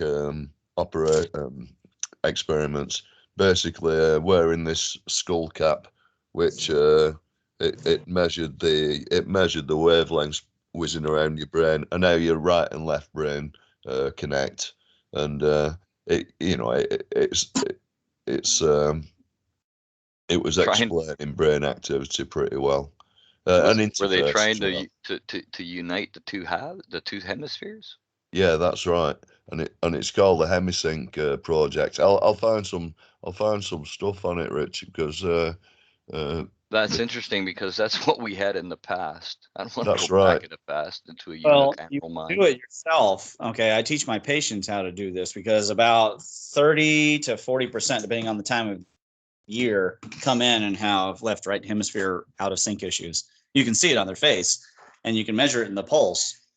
Now you can actually teach the person to sync their own. It's theoretically easier for women to do because they have more connections in the corpus callosum. But I mean, if I can do it, then any man can do it because, I'm not super special or anything. So, they just have to know, they just have to be guided a little bit. And then, obviously having acupuncture or some energetic intervention would be helpful. And then they would be able to create a sync. But now keeping it in sync, that's a different story. That's not so easy. Well, this does it somehow with wavelength. I can't remember exactly how it works, but it's playing one wavelength in one ear and a slightly different one in the other one. I think that's one of the techniques. Yeah. I think. That's all fine and good. I got a technique that I'll teach right now. It's called mirror flushing. So the person goes up to the mirror, and you lean in, you do the cross-eye thing for how you do for 3D, the 3D images, and then you end up with 3 eyes, and you try to get the two that are in the middle to sync up, so that if you're very out of sync, one will want to dominate on the other, or one will float above the other, and you work at it until you finally have them on sync. Then you stare into that third eye in the middle until the other two disappear and there's only one, and then you exchange information rapidly between them in an infinity loop because the chiasmas of the eye are crossing. Okay, so that one hemisphere is seeing the other hemisphere very clearly. Yeah, and And then you you nearly change. fall over. It makes you nearly collapse. No, but usually you'll end up seeing variations of emotional shadow body. You'll see various traumas. You'll see quantum effects, red, black changes. You'll see things move across the face, and you just keep focusing on the self until finally it all clears, and then you're all kind of reset up. I used to. Interesting. I used to do that in the clinic, and then the employee acupuncturist, and then afterwards I'd show them, I'd show them how my face looked different afterwards, and they'd be they'd remark on it. It's a fun technique. You can also do between two people. You can blow on it and eat it, Yeah, yeah. But I'm not saying that technology can't be used. I'm just saying that like God gave us the ability to do this kind of stuff. It's you don't have to be a sage or anything. I mean, it helps if you know some information. Yeah, well, that's it. That's the key. You got to have the information, right? Right. And Well, yeah, but I mean, for example, you look at John Dee, and he used a scrying mirror, a piece of black obsidian slate that basically, a reverse mirror, and if it that's he used that to see into kind of the infinite, Yep. Yeah, I guarantee you, he was doing exactly that kind of stuff. Alchemists have been up to this stuff since the Egyptian times, Yeah. Yeah. We're weird that way. But but there's something to it, into our practices, aside from having very extreme reactions like the apostles. There and potentially variations of energetic abilities, like we discussed with the rainbow body and the vitrification of stone. The factual is that we've seen people be able to keep their bodies from decomposing, to change their body temperatures, to control the functions in their bodies. And then somebody had to figure out, how to create Han purple and separately Egyptian blue, right? Somebody had to determine some of those early geometries, and of course, later on, it's quite possible that somebody was just hit by a neutrino and discovered, gravity or something. But the original people, the original geniuses, they had to have been tapping into something real. And that's what this big G hypothesis is about, and the MIMS philosophy in general, that they're connecting into the ether and they're receiving information directly, which tells me that not everything about the string theory can be wrong. It's just the entire grand M theory version of it can't be right. And we've seen that. But I don't think that everything about string theory is wrong. However, money and grift being what it is, determining which parts are not, that's going to be hard. Yeah. It's going to be hard. But eventually they'll probably figure it out, probably about the time when they converge into the PIM cosmology. Right? I think that the problem for the string theorists is that they're like the extreme. They're what happens when the irrationality of quantum mechanics is unchecked by classical, and then made popularized and then commercialized. And the commercialization of string theory, I think, is where it started to go really haywire, to be honest with you. Because it originally started off as an intuition and then some beautiful, elegant mathematics. And then pretty soon, though, it was a whole marketing behemoth. It was the heir to quantum mechanics. It was the books and, what the bleep do we know, and just all this stuff that had nothing to do with lab testing. Then they finally step up the plate. Everybody's expecting them to Babe Ruth it out of the park at the Large Hadron Collider, and they get excluded out. And the whole world went quiet for string theory for about 5 years. Yeah. No one heard nothing out of string theorists for 5 years. It was like, Brian Greene, where'd he go? He vaporized, I guess. Yeah. So they're making their comeback, but I don't know how you come back from that. You just have to come back and rework the entire thing. Join the PIM cosmology, and then it'll work out. I saw a video put on YouTube there. They want to make antimatter drives. And, I mean, there's a certain draw to it. But then the more he went into it, the worse the situation got, because the temperatures and the magnetics that needed to control it. But they had the same basic concept I have in my paper, which is to draw in the plasma from the universe to turn it into a dirigible plasma, useful, and to put it into, in my paper, of course, I just called it a plasma Tesla turbine, a plasma driven Tesla turbine. But in this, they wanted to draw in antimatter from the universe. That's got to be such a rare amount. How are you going to capture enough antimatter, really? And then the physical size of this. Well, this is the thing. This is the thing now. So we're all going into this massive big rush to produce antimatter, so we can drive our antimatter drives. Like you say, it's all the efforts of billions and billions of quid that they spent at the moment, and they've produced a few grams of it, haven't they? Antimatter. Yeah. And they can't even keep it contained. So how are you going to contain it? How are you going to put enough to run it through this bottleneck that also produces, 16,000 Kelvin temperatures, which we have no materials to contain in the first place? Well, like, if you look at the shield that was being developed for deflecting shock waves from a vehicle. Yeah. Well, that was a military development originally, right? Yeah. You understand how you then can contain temperatures of 16,000 Kelvin. You can understand how temperatures of 78,000 degrees can be contained within double layers.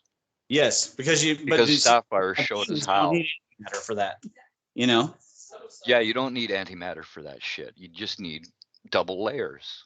Yeah. That are strong enough to contain that. That's your shielding for cosmic rays. All that shit can't get through that. That's why humanity had longer lives, because of Oranos. No cosmic rays could penetrate through Oranos. No high energy rays could get through. Yeah. The purple dawn, the anode, or the sheath around Saturn as a sun, was a brown dwarf star, and nothing could penetrate that shield. So we just got to kind of recreate shields through double layers. Eventually the shields will get strong enough and energetic enough to do what? Vaporize anything that comes into contact with it. Like the probe, the tungsten probe, the 5,000 degree resistant tungsten probe that they shoved into the double layer that vaporized immediately. I think it was resistant up to 7,000 degrees. Tungsten is resistant to 5,000 degrees, I believe. Wow, and that I saw a video last week, that Brian Greenier, and he was melting through this bar of tungsten with this Brown's gas, and he could put his hand through the flame as well. There's massive opportunities for low temperature fusion. Yeah, there's all kinds of strange gases that can be used that can kick off LENR reactions, low energy nuclear reactions. Yeah, that's right. Within shit, man. I mean, deuterium and tritium. Yeah, you're right, and it's just forms of hydrogen, aren't they? Yeah. Well, and that's the key. Another key point about the cosmic rearrangement hypothesis is that fusion, transmutation, etc., petrification, all become matters just merely of the needs of the circuit. if the circuit needs a high energy or a high pressure, which is the same thing, then that's what it'll require. But not in all cases will it be necessary. Otherwise, how would you explain what Brian Greene was doing? Right? I mean, his arm should have vaporized otherwise. Yeah. Or his fingers. It's the needs of the system. And then we need to the consciousness too. And that's one thing that we see in the PIM cosmology that we do not see in standard model and Big Bang, right? And then in their surmise, the brain is random collisions of neurons just happen to create thought. Makes no sense. It's not random.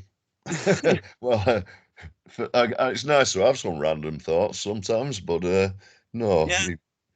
I like to string words and sentences together myself personally. So I don't really understand where they're coming up with this idea that it's, you know, that it's all just colliding and creating and after a few billion years, you get a few peptides, and then after that, lucky, yeah. a few 100 million years, you get a protein. I'm like, come on now. All that stuff can be done instantly through electric discharge.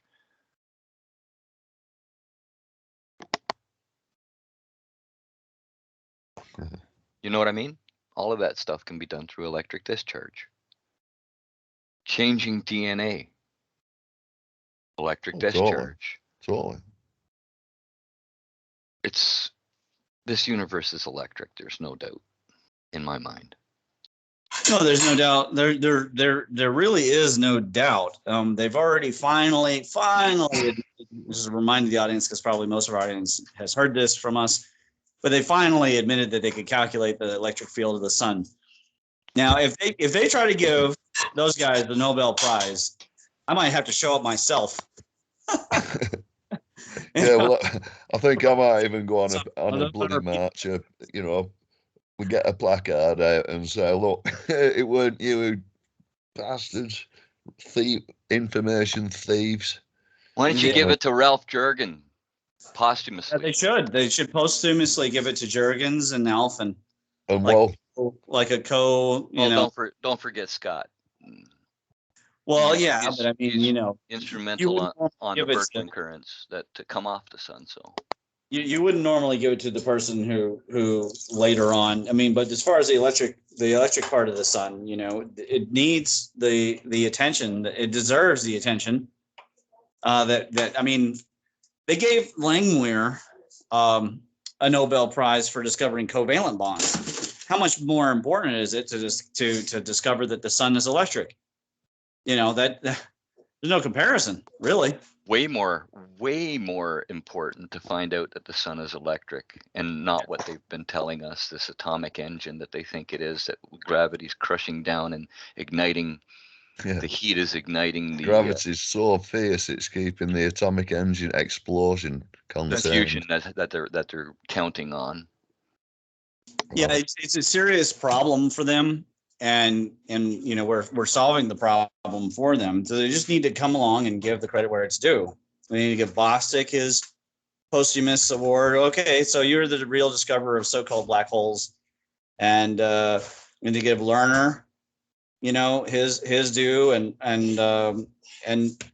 Jurgens. I mean, and Hal Narp, you know, and posthumous is better than nothing, you know. Well, I'm gonna make a prediction that all of these so-called giants of science that are responsible for all the fallacies that you know, Bostic and you know, that science has grown up on, they're going to look at these prizes that they've been giving out to these people, and they're going to be skeptical of Nobel now. Once the truth comes out. Yeah. They ought to. Everybody ought to be skeptical of everything that comes out of the mainstream after COVID. Let's be honest. Yeah. But, out of the coof, the Chinese flu. Well, Bill Gates wants one, doesn't he? He wants a Nobel Prize, doesn't he, for his work in science and vaccination science and his philanthropy. So that looks like where that's going, down the pan.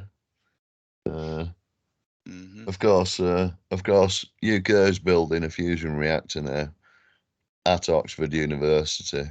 It had to be at Oxford because everything else is at Oxford. If there's any facilities, Oxford's got them. So there we are anyway.